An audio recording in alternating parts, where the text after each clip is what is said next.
How's it going, ladies and gentlemen? This is Christian with Liberty After Dark. This is part 3 of the Young Bucks, our conversation with Derek and Brian. Fantastic conversation. This is a good way to wrap it up. We talk about the Green New Deal. We talk about some economics and some presidential candidates, and I get to share some dark thoughts with all of you. In all seriousness, though, I won't take any more of your time. I hope you guys enjoy the show. I did my own outro for the live stream, so you're not going to hear another pre-recorded segment before that. So I hope you guys enjoy.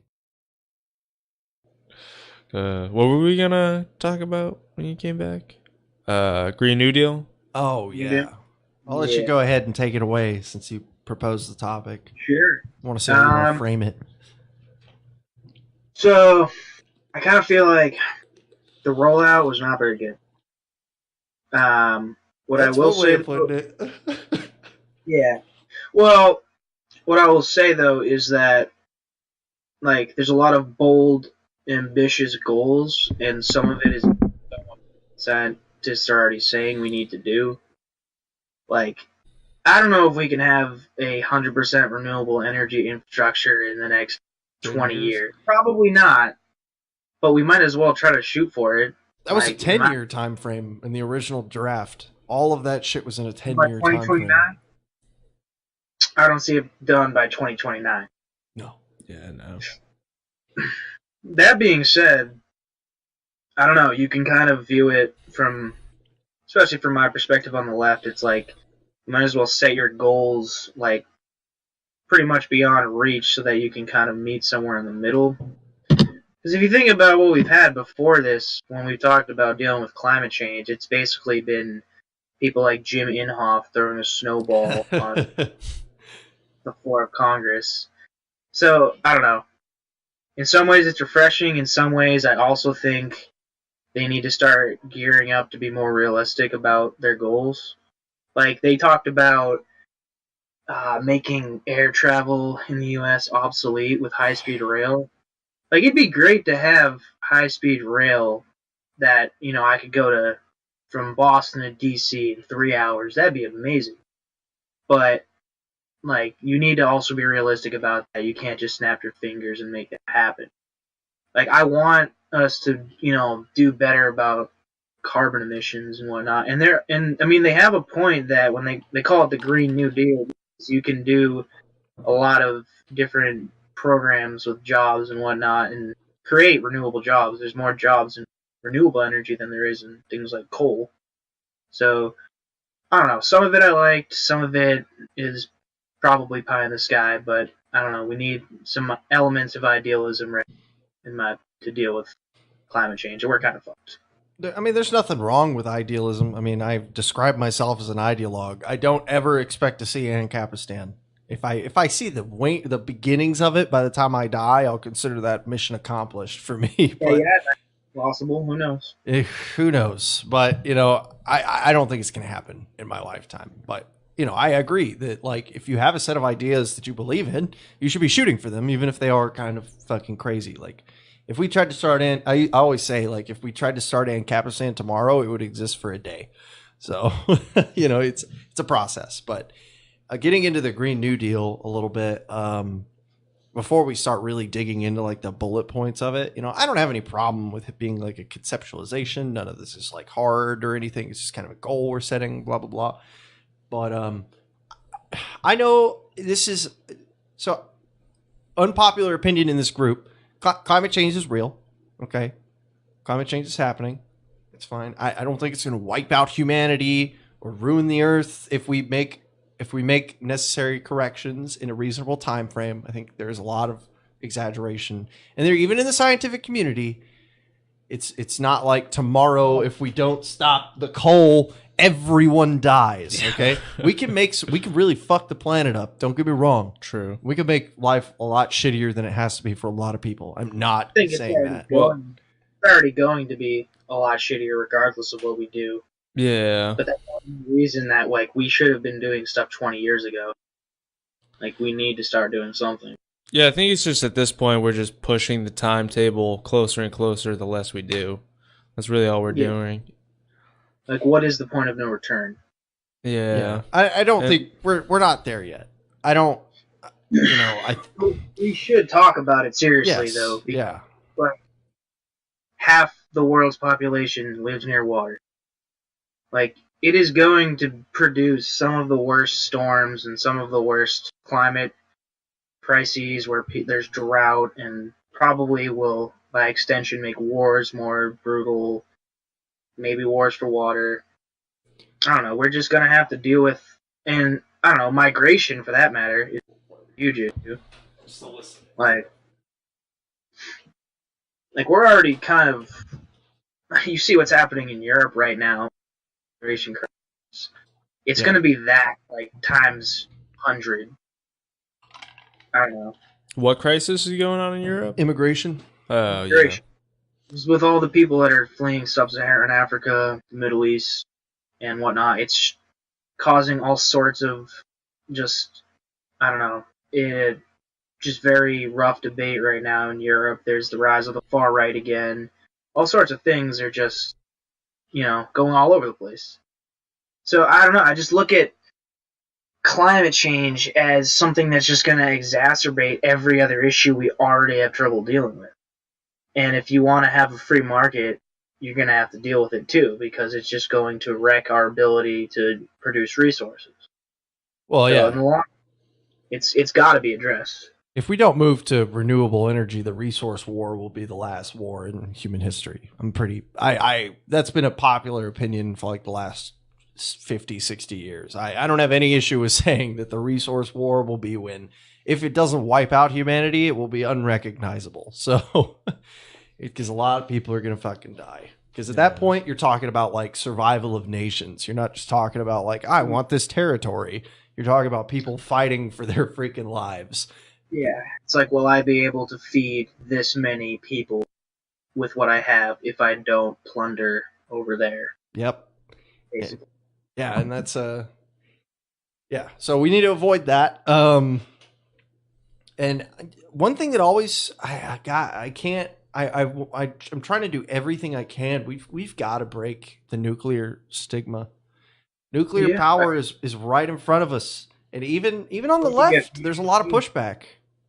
No, I agree. Yeah, like there's a little bit of mongering over the meltdowns and whatnot. Which, like, it is a serious thing to deal with that type of pollution, but it can be done extremely efficiently. I think people's opposition on the left with regards to climate change is that making those reactors could take decades, even just the approval of them. So I think more people are pushing for like wind energy and solar, geothermal, or whatever. which are all fine. It's great. But- I'd like to have solar panels on my house. Yeah, I It feel like should they be- more supplement. Yeah. We shouldn't just be thinking about right now. We got to think. We also have to meet the energy demands of the increasing population too. So we got to be thinking about that as well. And if we want to move off of coal and natural gas and petroleum and stuff like this, we're going to need some large centers of power production, and even solar panels or solar farms. For how much money you put into them, you have to have a very large collection center to meet something like what a coal plant can produce. So. Mm-hmm. It's something we have to consider. Yeah, and I feel like solar, wind, and hydro, they can only supplement the power needs, whereas they can't take the whole brunt and provide. Eventually, maybe, but our energy infrastructure is based on oil and gas. There's no denying that, and it's geared toward that right now. I think some of that. Like, I know you've talked about, like, crony capitalism in the past and free market competition and whatnot. For a while, the oil and gas pretty well. But even now, you're seeing market forces are driving coal to the fringe, almost. Like, it's becoming a less viable energy source because of things like fracking or even just renewable jobs and whatnot. Yeah. So it is sort of a regional thing, too. Like, you're not going to get solar energy near the Arctic Circle in Canada or whatever. But, I mean, it's tough. Like, I hope some of it does come through the free market, though, because we're going to need technology like carbon capture. We're going to need better fuel efficiency. We're going to need better battery life, more energy efficiency in general in our buildings, our outlets and technology. So really, we got to just be doing more on all fronts. I'm a pretty big Elon Musk fan, but even separating my personal, I wouldn't, what's it go, admiration of the guy and his weird mind. The work he's done with Tesla on, and what is the name of his solar and electrical company that he has? Where they created like the compact battery cell that you can like build into a wall that could store like 3 days of average usage of electricity for a home. I'm pretty sure it's Tesla as well. Okay, so it is through Tesla. I thought it was a separate company, but yeah. So like they have the wall units into the house or something. Yeah. You can also buy them separately to where it looks like it's like it looks like an art piece almost, but it's like this big black square on like a hallway or something. And almost looks like those like rooftop storage things for your cars, except like shinier and nicer. Yeah, exactly. And you can get them in like 4 different sizes or whatever, but like the big one is supposed to be able to power a family of like 4 in a 2-story house with AC and all the appliances running for like 3 days. We've never seen that kind of battery capacity available to a home in any sort of like reasonable price point. And now people can do that. And that's made solar even more viable. And Right. we're seeing wind turbines that are this is all done through the free market, that are like personal home sized, like the triple helix turbines that they have that are pretty compact but produce almost the same amount of output as like a propeller driven one. Those are fantastic. I'd love to have something like that, either on or near my home. Like smack some solar panels on there, get the battery cell going, have the wind turbine. You live on the coast in like Texas, you get the wind when it's dark or when it's cloudy. You get the solar panels whenever, and obviously I don't know if it's, usually solar panels can produce enough electricity for a home. So centralizing a lot of this stuff will be good. I do believe that, or minimizing, bringing it down to the individual level. The more we can promote that, the easier it's going to be on the national. Yeah, I think power companies probably are, aversive to that happening. Oh, of course they are. Just getting that bill every month. So, I mean, if we could do energy independence like that, where your own household produces all the electricity you need, that'd be incredible.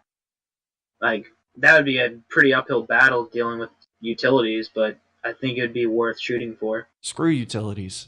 And don't get over it. And I feel like we just need to become less wasteful as a society to keep moving forward with that. Americans are really bad about that, to be honest. Yeah. I mean, we're a consumer-based society. We're going to be wasteful. True. We don't need to be planned obsolescence society at the same time. Yeah. Yeah. I don't know. I think that's definitely like viable options though, the solar and the geothermal, tidal.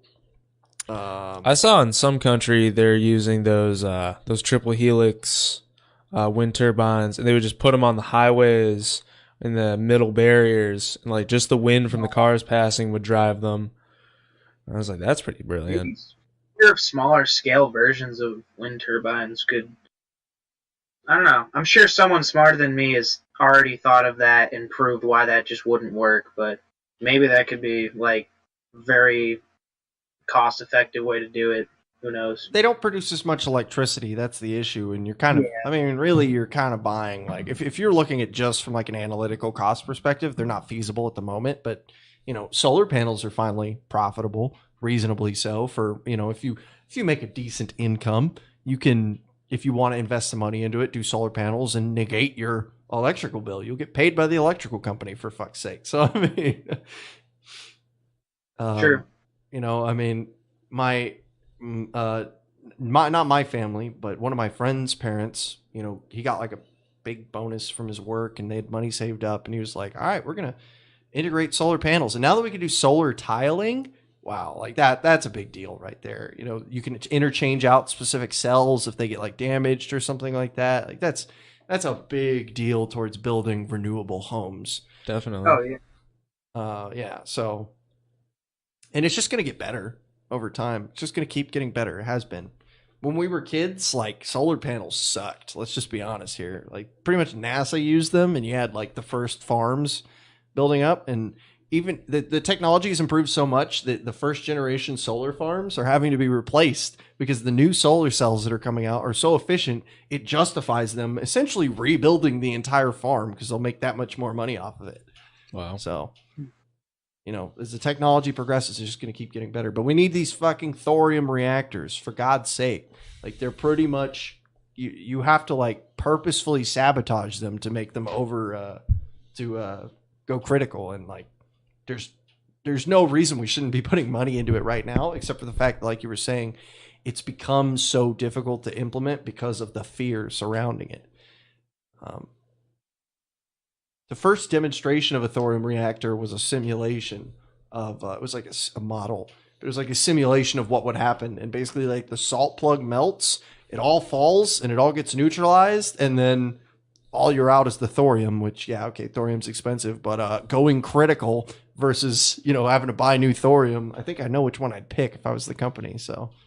That, like, nuclear, like, fissionable material or something? Yeah, or? thorium. Yeah, you get an isotope of thorium, and it's a lot more stable, first off. You introduce, it's not inherently radioactive, so it's safe to handle until you energize it. And then what you do is you shoot a freaking laser beam at it, and you energize it, and it just takes like an initial knock of energy, and it becomes reactive material then, and it starts going through radioactive decay, and then you can use it just like a normal one. And whenever it goes critical, you put a salt plug in the bottom of it, and you can drop the entire thing, and you can end the radioactive decay cycle with a neutralizing agent. So it's like pretty much impossible unless you sabotage it to make it go critical. Some of the coolest tech I've seen in like 20 years. Could change the world. I've heard some people even say, like, if we figured out the key to nuclear fusion, we'd never have to worry about energy again. But who knows how long, like, the barrier to get there is. Probably about 100 years. Whereas it's been fission that we've relied on, right? Fission. Okay. Yeah. Apparently fusion, in theory, could provide all the energy we would need, but it's a fucking mini sun. Like, hell yeah, we could. physics is crazy. It's awesome. Yeah. Crazy. And then space mining will be profitable because we'll need deuterium from the moon, and then freaking SpaceX is gonna be right there, man, with that BFR. He's like, load up the space rocks, baby. We're going back to Earth. I'm about to make some freaking change. Got some space rock. Oh, yeah. I guess to bring that back, do you think like the free market will ultimately be the answer with the case of climate change, or do you think that government probably will need to do something eventually? Or the Green New Deal and whatnot. What's the best? So obviously, I'm trying to avoid beep boop, free market, great, laissez-faire, because I feel like it's an easy trap to get into. So, I'm kind of guessing myself as I'm about to give you an answer, but I think we've set up the framework now that we have a society that rewards, like, as a populace, we've gotten to the point where we actively reward people who are moving towards renewable energy and stuff like that. That's like half the reason why Tesla is out of the bottomless well of debt that, well, it's not completely out, but it's getting there, that it was in, because people were like, whoa, these electric cars actually like work, and they have a decent range, and they're really nice, and they can fill the role of like a normal commuter vehicle for people who live in cities. And even if you live outside of a city, it's got like a 300 something mile range, and you can charge it in a couple hours. That's fucking amazing, and they've been rewarded through the market. Was it a government operation that helped to facilitate that? Yes, they did bail out Tesla. I'm not going to pretend like government didn't have any role in that, but obviously the space, bailed the oil companies out plenty of times. Exactly. But just sort of, when it's a national security resource type level. I don't know. Yeah, I mean, eventually what's going to happen, unless things change, is that the U.S. is going to stop. Like, I'll be honest, I don't even think the left is really considering the implications of, like, let's say we cut our petroleum intake. Huh? a little. You cut off a little bit. What did you say? The implications of what? Well, I stopped myself. I kind of redirected. It showed you talking, but the mic like cut off. Though. That's what I was wondering. Okay, yeah, the implications of cutting our petroleum intake and our oil intake, OPEC's not going to like that. Well, that's why I want to get on renewable, so we're not beholden to the interests of countries who don't share the same values as us and aren't necessarily good allies just because they have oil. If we do it, we need to do it fast. Because like once we get to the point, like I honestly think it's almost a good strategy to just kind of hang off. Like let's do some nice things now. Let's get everything that we need and get all of our ducks in a fucking order, and then we do it. We do this like 10-year plan or something like that. But we need to have everything accessible. Right now we don't even have that. It's not feasible at the moment. But let's say, we have all of our ducks in a row and we're like, okay, we can do this now. We have everything is available. All the technology's there. We have the resources we need to do this. Let's make the big push to start going renewable. Because if it's not a quick transition, we're gonna have some problems. We're gonna have some problems with the US dollar. Oh, I don't care what we do. The US dollar is gonna tank. I hope we can all agree on this, right? Like the US dollar is an oil-backed currency. So when the US cuts its oil consumption by whatever the ridiculous amount that renewable energy will end up doing, it's going to fucking hurt a lot. Yeah. I mean, we're also the biggest oil producer in the world at a time when countries that were, third world countries during the Cold War are now trying to industrialize, and they're depending on oil to build up their economies. And that's not any fault of their own. Like, it's just what's out there and what they had available to them. But if first world countries are going to try to cut their emissions at the same time developing countries are increasing their emissions, yeah, we're going to have a tough time dealing with that, I think. Yeah, and, I know China has gotten some praise recently because they just opened up like 2 solar farms or something. But it always kind of pisses me off when people are like, yeah, good job, China. Pat on the back. You opened up 2 new solar farms. And it's like, yeah, and they opened up 20 coal plants the same day, Yeah, it's mostly just publicity stunts. Yeah, that's what it is. It's deceptive, too, because like their population is growing so quickly, or at least it was growing so quickly, and the demands that they need to meet are enormous. So when you open up, like, a couple of new solar farms, and I think they opened up like a massive hydro dam, the biggest in the world. But you're also opening up all these coal mining facilities. Like, it's not, you're kind of getting lost in the bigger picture just by the virtue of the fact that, like, oh, look at this advance in green technology. Yeah. Like, you're still, the addition to the smog that they just added, like, at the same time. Yeah. We get that here. I mean, like, I'm damn near close to saying this is a fucking NAP violation. Yeah. Like the yellow. It's like saying, look how cost effective these bullets are, and then just shooting into a crowded area. Like, see, but look at the bullet. It's worth it. Weren't you saying the smog, like, was? Yeah, I think it was Brian was telling me the other day. The smog was like visible when you landed in Japan or something like that. No, well, that was in Beijing, but we get pollution here from China. We get yellow dust that covers shit. It looks like pollen, but it's actually just coagulated pollution particles. Oh God. Yeah, it's gross, man. My first month of me being here was like the worst it's been in a long time, and everything was just coated in yellow. Like they had to, our filtration system in the building. They put us in CPS for like 3 days, which is like where everything's airtight, because the filtration system in the building wasn't good enough, and it was like putting yellow dust in people's rooms. That's insane. Yeah, like that. Yeah. Like that's why I said like this is damn near a NAP violation. Like this is like taking years off of people's life who have no consent to what this other country is doing. Like that's I mean, that's when you get into the issue of like energy production in another country is going to affect other countries, and like how does it's like the international agreements are already shaky enough. Like, how do we get to an agreement here? I think the Paris Climate Accords were like a good step in the right direction, But like, I'm hoping that they, like, when push comes to shove, when it's actually time to enforce, when it's actually time to meet the goals, like all the nation states that are huge emission producers, including us, will step up.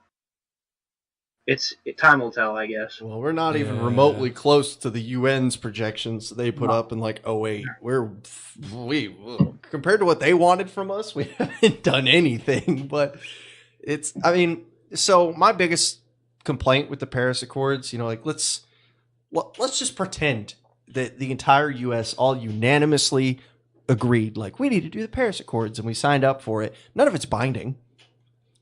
It's just like it's like a bro code. It's like, hey, bro, I'm gonna give you $1 million, bro. And you're like, bro, and we fist bump. And then one day you're like, bro, you said you were gonna give me $1 million. And I was like, yeah. It's like I didn't sign a contract. Like, there's nothing binding me to giving you $1 million. We just like bro fisted, and we were like, yeah.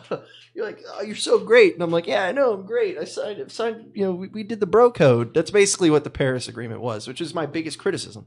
If we're gonna do something like this, and it has a pretty universal backing behind it, well, I say pretty universal. There's still some people who have their head in the sand, but it needs to be binding for everyone involved. And I'm not so much concerned about us. I'm more concerned about other parties that I'm not so sure that were there that would go through with the Paris Agreement. Like, Syria signed it.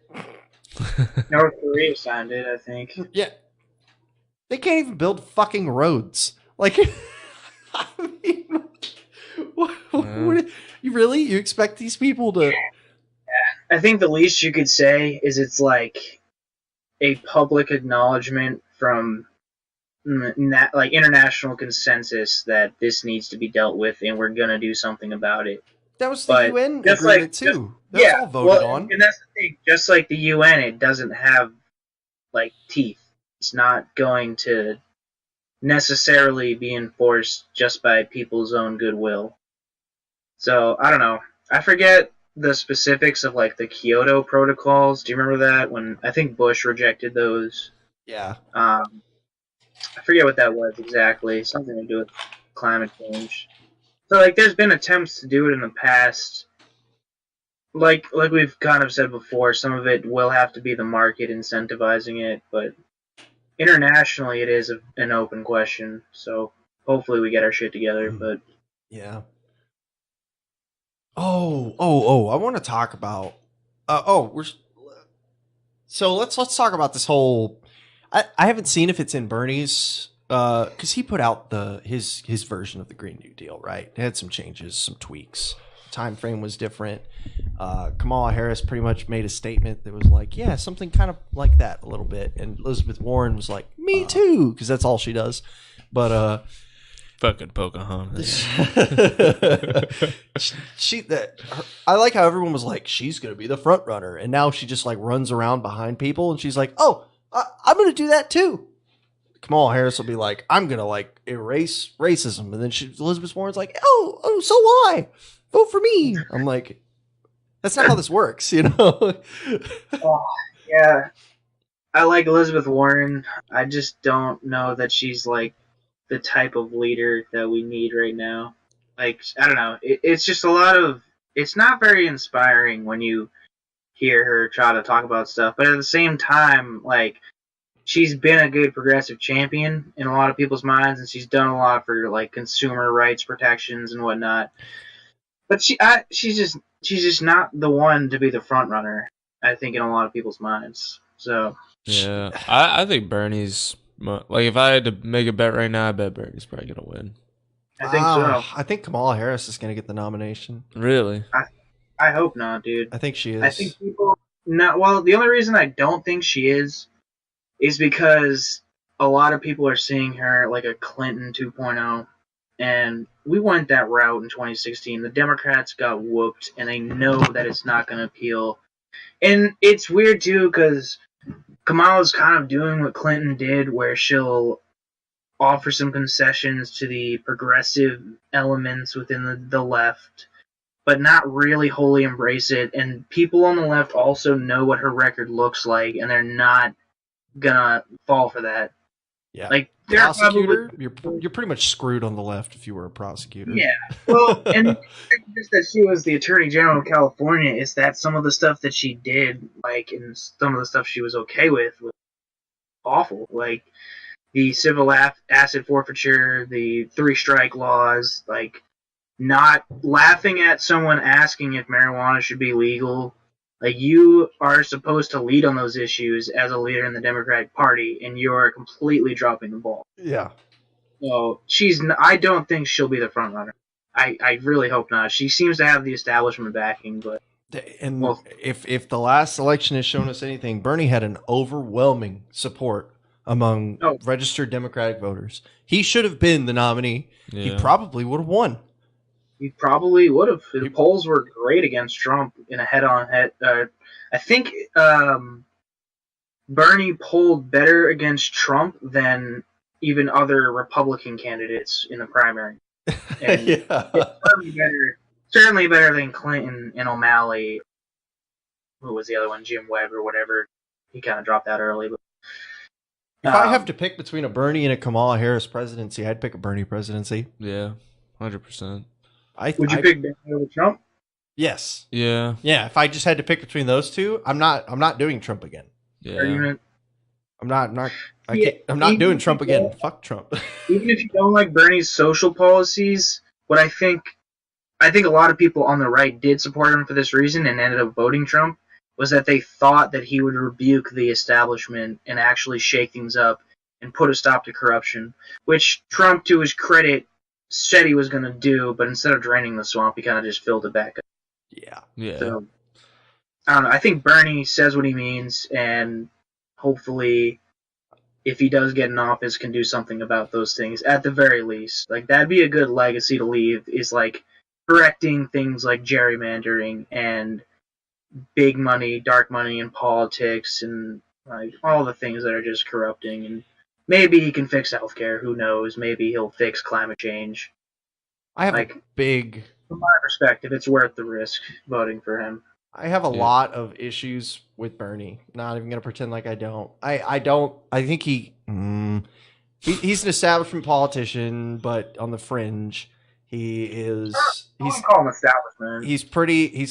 He comes off like a hypocrite to me a lot, especially when he keeps buying a fucking house every time he runs for election, and he's like, eat the rich, and I'm like, okay. Yeah, but he's not like fucking loaded. He's not like someone making over $10 million a year and like hides their taxes in the Cayman Islands and shit. He's pretty damn close to that though, especially after his book came out. Like that. Okay, he made so a shit ton of money. I don't have an issue with him making money. I don't have an issue with him making money. But do you think he wouldn't pay taxes just because he owns a second property or something? Like, is that the point? No, I think he's. It's not like he can't like have wealth and criticize wealth at the same time, and he's not even that rich. Like, I kind of hate that argument. Like, oh, he owns a beach house or whatever. Like, I don't have a problem with him owning a beach house. That's not the issue. The issue is that, and then when he capitulated and said like Hillary Clinton, like she's the girl, and I'm like, of course you're not gonna endorse Trump. Biting bullet, so to speak. Like, because also think about the fact that he's been an independent for years and he hasn't been a part of the Democratic establishment.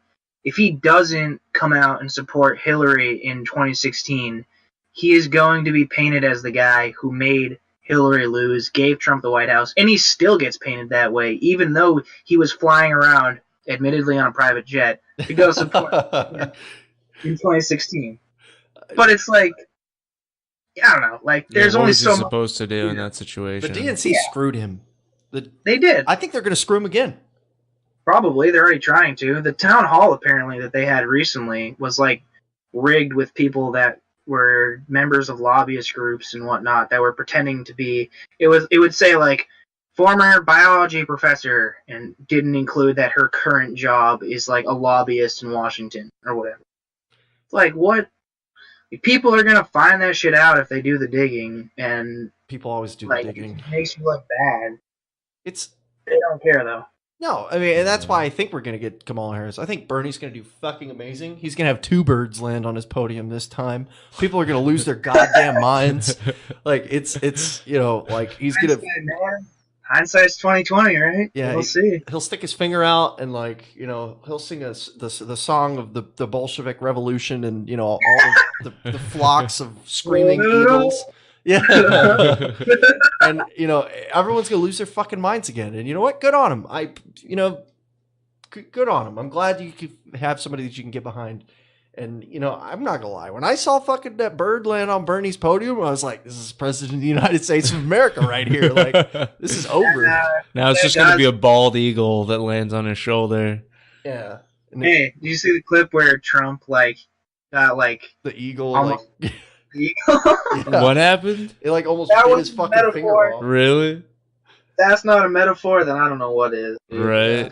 Wow. I don't think we're gonna get a second Trump presidency, which means I don't think so. he'll be the third, Trump lose. or no, he's going to be the 4th president in U.S. history that ran for re-election and didn't make it. Fun fact. Really? He'll be one of the elites or the sub-elites. I don't know. Yeah, Who was it I then? don't know. I thought I was. Jimmy Carter.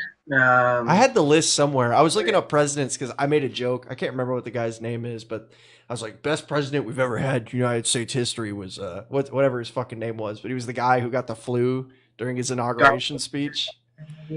Yeah. Garfield. No, Garfield was alive. Or is he? I don't remember what the guy's name was. Not McKinley, right? Was McKinley the one who was assassinated? I think. Yeah, I had the name. I just made a post about it yesterday, but I was like, yeah, Zachary Taylor, maybe. maybe. I was like, this guy is the best president in U.S. history. He was president for 3 days. Know what, he died of the flu? Yeah, it was. Damn. I think it was the flu, is what they said killed him. Yeah, he got pneumonia or something as soon as he took off. Oh, shit. jeez. He did an 8-hour inauguration speech in the pouring rain. Oh God. Yeah, that's how he got sick. Damn. I was like, dude, you went out with a bang, I guess. Have you ever heard that Teddy Roosevelt got shot during a speech and finished the speech? Yeah, Really? the Bull Moose Party, man. Yeah, and then he stumbled off the stage. And he took office because the former president got assassinated. Yeah. He didn't give a Wow, rough that's rider. crazy. The Bull Moose Party, man. He was up there talking about how tough he was, and then the guy shoots him, and it hit his pocketbook, and it almost caught the bullet when it burrowed into his chest, and then he pulls out the pocketbook and slams it on the podium, and he starts going on about how tough he is and how he needs to be the president, and then he stumbles off. There's a caricature of it that was it was drawn at the time, and it was him falling over and someone's grabbing him, and they were it was probably the worst moment of the whole thing, honestly. But Damn. he's lost. Then when fucking I blood. hear Trump say shit "Oh, I would have run into the Parkland shooting, stopped it if I could have," that's Yeah. kidding me, dude. Yeah, get out of here. Right. Your service wouldn't let you do that, and there'd be no scenario in which that'd be possible. What a fucking, I don't know, it's just fake macho to even say something there's no way that situation where you could stop that as president. Dude didn't even go to fucking Vietnam. Sir, 4 or 5 deferments. Don't act like you're that guy. He'd probably be a different man if he came back. That's for damn sure. Hopefully for the better, but Nom I don't changes know. people, dude. A little bit of heroin around the campfire, keep you sane, I guess. Yeah, It's yeah. almost at Gary. No, 4. I what's a good way of putting this? I'm not a big fan of most of the left's policies, but if someone came up to me today and they were from the Illuminati and they appeared in my room and they're like, "All right, man, it's up to you." They're fuck your libertarian candidate. No one cares about him. It's Donnie T or it's Bernie or I really don't want to say Kamala Harris. I really don't want to say it because I think she has really bad implications for the U.S. But, or even Elizabeth Warren. We'll say Elizabeth Warren. It's Bernie and Elizabeth Warren. I'd be like, well, I guess give it to Bernie. You know, I mean, if you're gonna make me choose, you know. I think Bernie has aspects about him that, regardless of your political affiliation, you can appreciate, which I think is why, like him being an independent, I think is why he could go to Rust Belt states and different states that people ended up voting for Trump would have still voted for him in the primary season. And he talks about the economic anxiety people that have been devastated by the trade deals we've had and the hollowing out of the manufacturing industry and whatnot. So I don't know. I think in 2020 he could win. Yeah. One thing I think so one thing I think the left has the right criticism about, but I don't think has necessarily the right approach about is income outpacing or how expenditures and expenses are outpacing income and have been for like the last 20 years.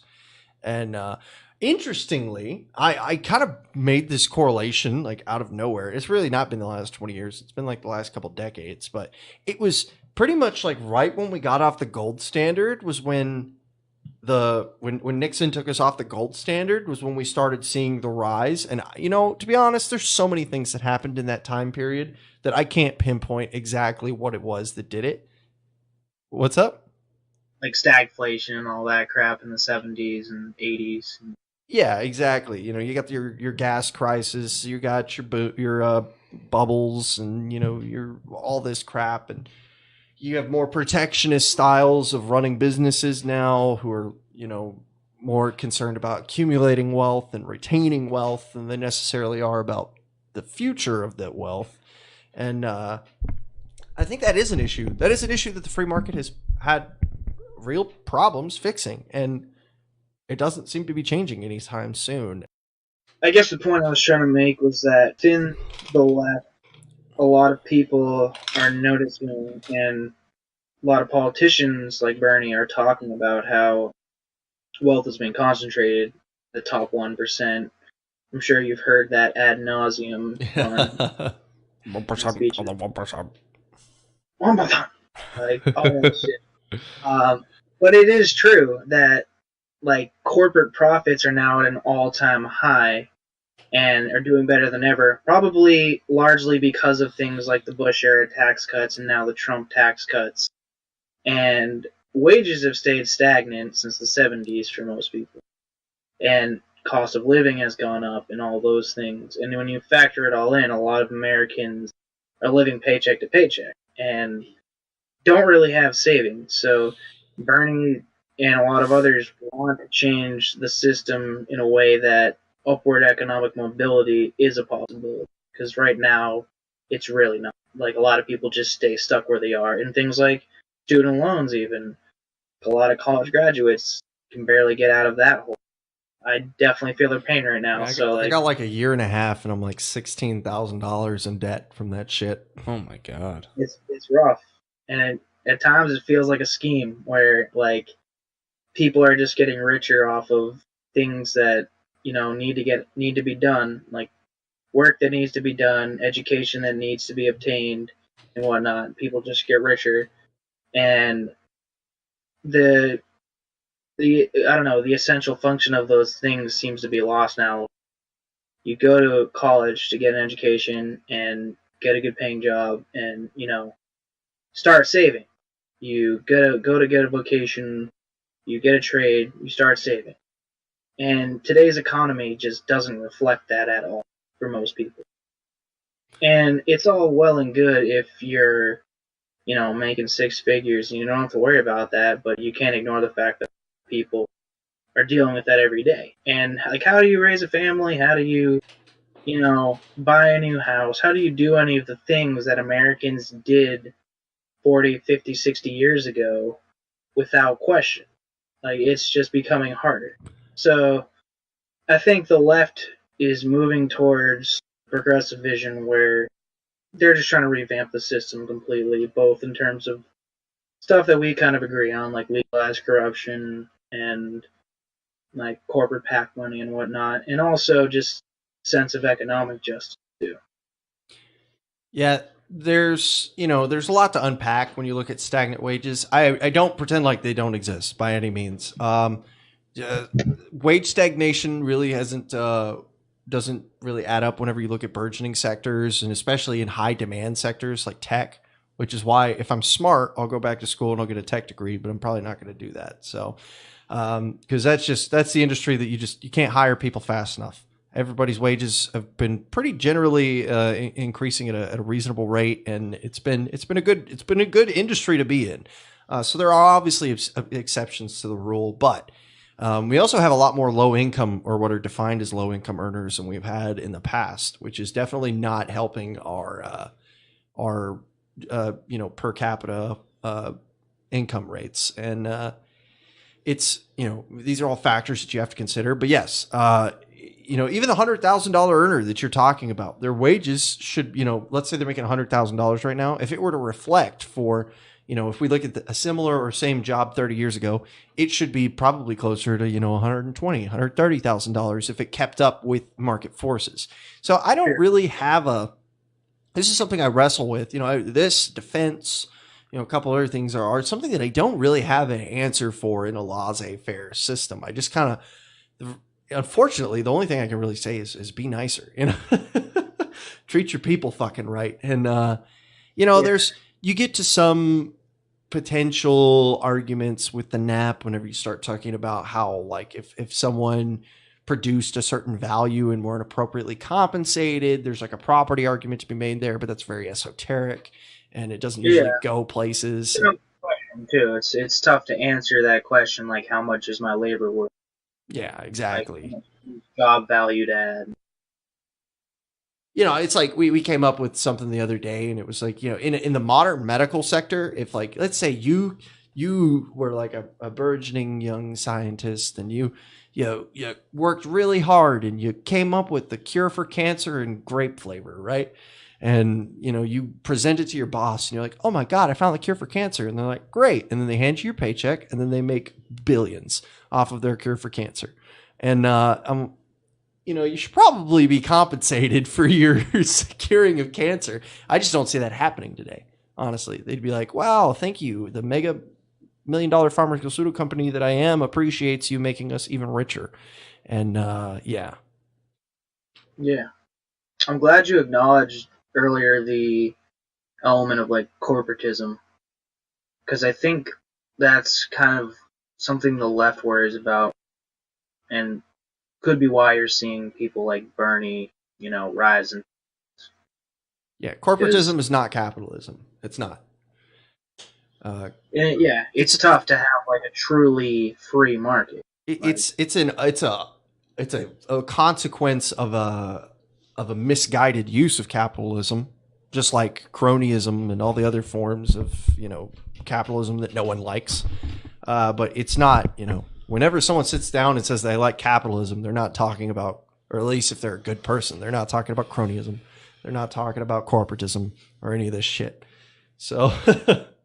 It is weird in this country, like, this is more like the people you'd see on like, Fox News or whatever. They almost think of the free market, like, in religious terms. It is sacrosanct that the pursuit of profit will be pursued, where, like, any ways possible, and if you get in the way of that, then you're or you don't give a shit about America or whatever, and, like, it needs to be more nuanced. Don't get me wrong. I'm a huge free market fan. The market fucking provides. It will continue to as long as we let it. I just have to read this comment. They said, John says, homeboy looks like he's about to drop some commies out of a helicopter. You gonna Pinochet somebody? Drop some commies out of a helicopter. I don't know how to take that one. You've never seen that? What's the guy's full name? Pinochet is the dictator. Yeah, he's pushed the commie guy out of the helicopter. Yeah, it's a joke. It's not really like an inside joke. Yeah, it's obviously it's a NAP violation, so no one would. I'm trying to remember where Pinochet was from. Though I've heard that name though. I don't know what country it was. Honestly, I have a couple gifs of him. I want to say it was like Argentina or Chile or something. Somewhere like that. So yeah, don't worry, I'm no Pinochet. Yeah, it's it's yeah, it's quite the interesting. It was just funny though. You were all sit back and you got your like arms tucked, and you were just looking like you were ready to drop someone out of a helicopter. Oh, that was me. Oh, I thought he was talking about No, Derek. oh. No, he said I was that like- you. Oh, all Yeah, right. you were like all stuck back here. You got your arms like all, boy. yeah. He's, doing fucking the say, get out of my country, commie. say Bolshevik one more time. I fucking swear to dare God. you. I'll use that fucking sickle on your neck, you fuck. take your hammer. The hammer's Wow. for The the hammer. nuts. Yeah, the hammer's for the nuts.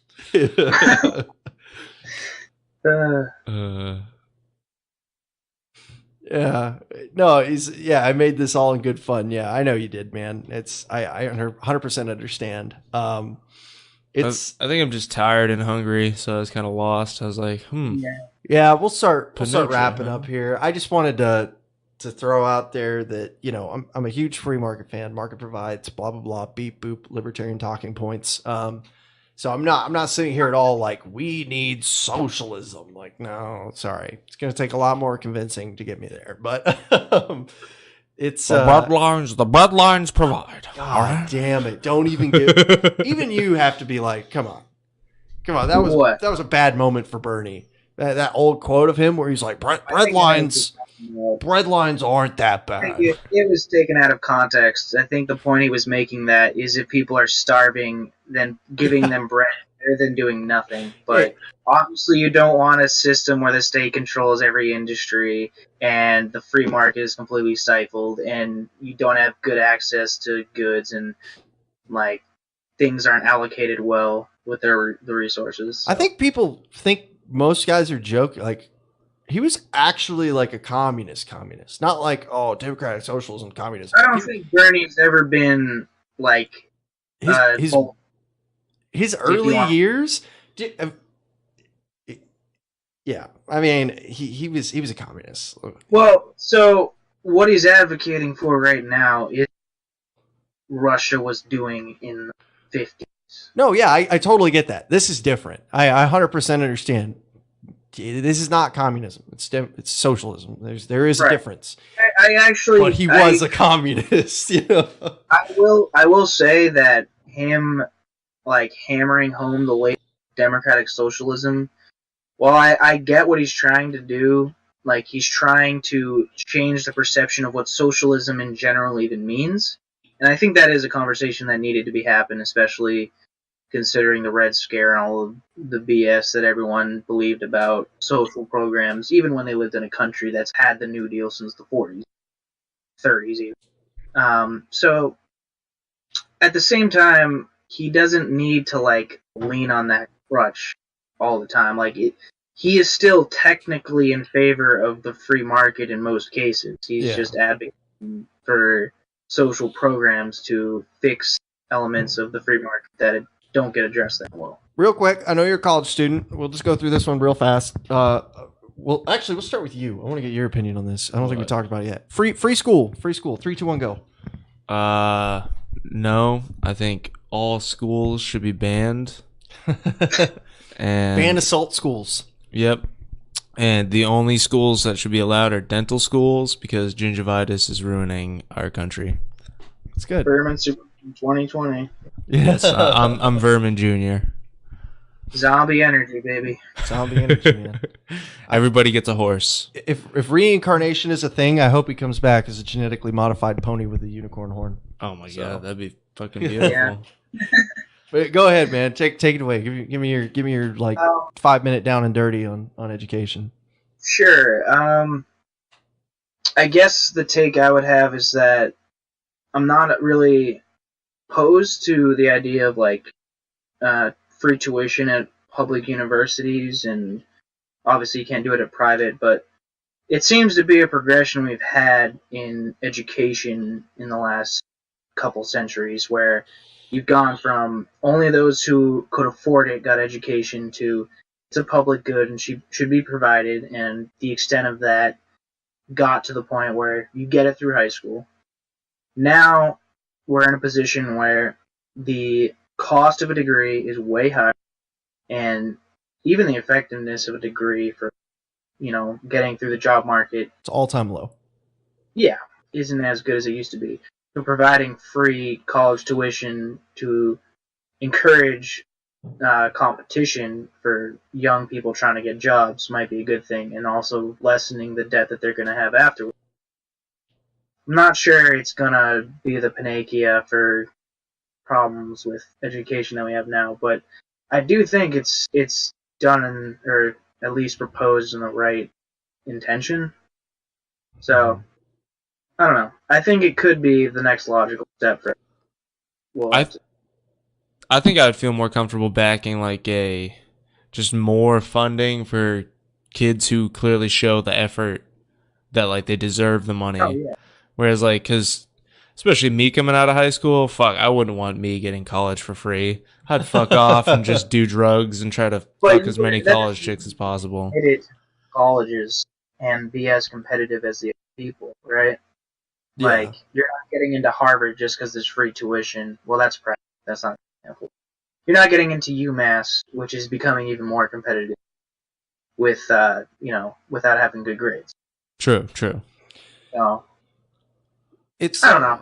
Yeah. I think it's just a good thing because the point of it is to make it so that when people get out of school, they don't have to pay 600, 700, 800 student loans. And I don't know. It seems like we're at the point where that is like stifling an entire generation. Like I know it's pretty classic to just shit on millennials, but it's not like we didn't have the worst economic recession since the Great Depression that we had to deal with. So, whether or not it's affordable, that's another question, but I still think it's a good idea. Yeah, just to go through mine. I mean, I'm not for free school, and the college is a bubble. The bubble needs to burst. I'm sorry, a lot of schools need to shut down. That's what needs to happen because what's going to happen is the bubble's going to burst and we're going to bail out a bunch of schools and it's going to be like, whoa, how did this happen? And then they're going to come back and they're going to be just as expensive as ever. It's a market correction. It will be because it is a bubble. It's not going to be like a crash of an industry. It'll be a bubble that bursts, just like the .com bubble was. Whenever like, what do you mean my website isn't worth $10,000? Like, there's nothing on it, but it's internet space. Like, no, the market corrects. And just to hit Jack's comment here real quick, he says he likes Germany's system where they have like a built into their schooling program. They have like a vocational school. It's not that effective. To be completely honest with you, it does make you job ready out the gate, which is good, but they actually have one of the only Western European countries that has more laborers than they need. So it's kind of actually an issue. We kind of do have an issue in the U.S., probably not the same as Germany, where it seems like we undervalue vocational education. Would you agree with that? 'Cause I feel like is always on getting a bachelor or a master and just, adding to a labor pool where the competition is already pretty fierce to get a well-paying job. So why not encourage people to get vocational jobs, which aren't going to be lost to automation? Yeah, that's what we need to be doing. If we do this, as nice as it might be to train someone to do some potentially automated job, let's do more things that aren't in the hot seat right now. But it's just to add to the list of things that everybody who's our age should do. Like if you're going to school and you're already taking out debt, just get the fucking master's degree, man. Your bachelor's isn't going to be worth shit. So I've seen right now. So yeah. Yeah, I know. So my high school class just graduated from college this year or last year, I guess, technically when I got here. And not only does it suck being here and not having a degree when they all do, but I know quite a few unemployed college graduates now. And I was like, holy shit, this is a problem. And they're like, I wish I would have stayed in and gotten my master's, but it's too late now. And I'm like, I'm going to learn from your mistake. So, especially since we get the hookup with the GI Bill. Yeah, exactly. I got like 7 years of free school with the GI Bill and with the Hazelwood Act. So, I'm going to use it. It's a little statist of me. Not very good libertarian, but you know. Good enough for you then. Hey, I consider it just paying me back for all the tax money that had stolen from me. So There you go. There you go. yeah, it's so, you know, again, another unpopular opinion. You know, I'm not saying we have to close the Department of Education tomorrow and cut all funding to colleges or any. I don't think that's productive to do that in like a fail swoop. But I do think a market correction is necessary, and it'll drop the prices of degrees. And as degrees stop becoming so valuable, which they aren't anymore, we're going to see a reaction in the populace. We already sort of are. College applications are already going down, even though we have a very large base of upcoming students. You know, the last 2-3 years have not been good for college applications. And if tuition keeps rising and college applications keep going down and nothing changes, the bubble bursts, people get laid off, colleges go out of business, for-profit schools disappear, and then we just get back to having good schools at reasonable rates. So We'll see, I guess.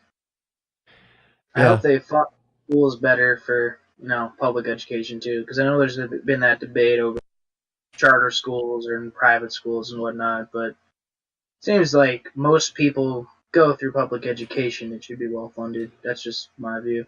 even private schools, I mean, like if Harvard doesn't get free tuition and you can go to a school that's almost as fucking good and, you know, get your free schooling, I don't see that going over very well for Harvard. I know they still get some funding, so they're probably going to get a nice fat chunk of change, even if it's not free school, but I don't think Harvard has to worry about attracting people. yeah, exactly. Well True. Yeah, so we'll go ahead and wrap it up here. It was fantastic having you on, man. Brian, Derek, everybody in the chat, thank you for coming.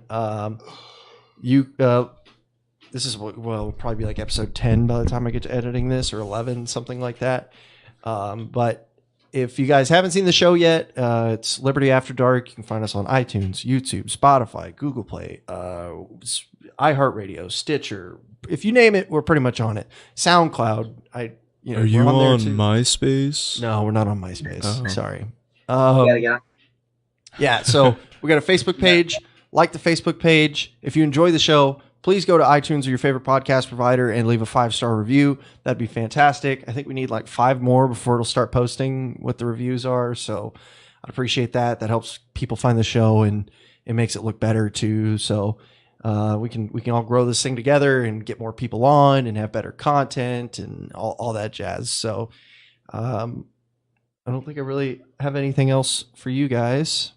So fantastic ending. Cool. Hail Satan. Taxation is theft. You know? Yeah, thank you for having me, man. Yeah, it was fun. It was fun. We'll have to Yeah, have you thanks for coming again on. sometime. Yeah. Definitely, yeah. We'll Yeah, I talk love talking about the other 3,000 things we didn't get to this time. So Yeah, I'm sure we'll have a plethora of different current events to talk about by then. politics is never a dry topic. That's one thing I will say. It's probably what keeps me interested. It never gets stale. I right, agree with man. you there. Y'all take it easy. It was fantastic having you on again.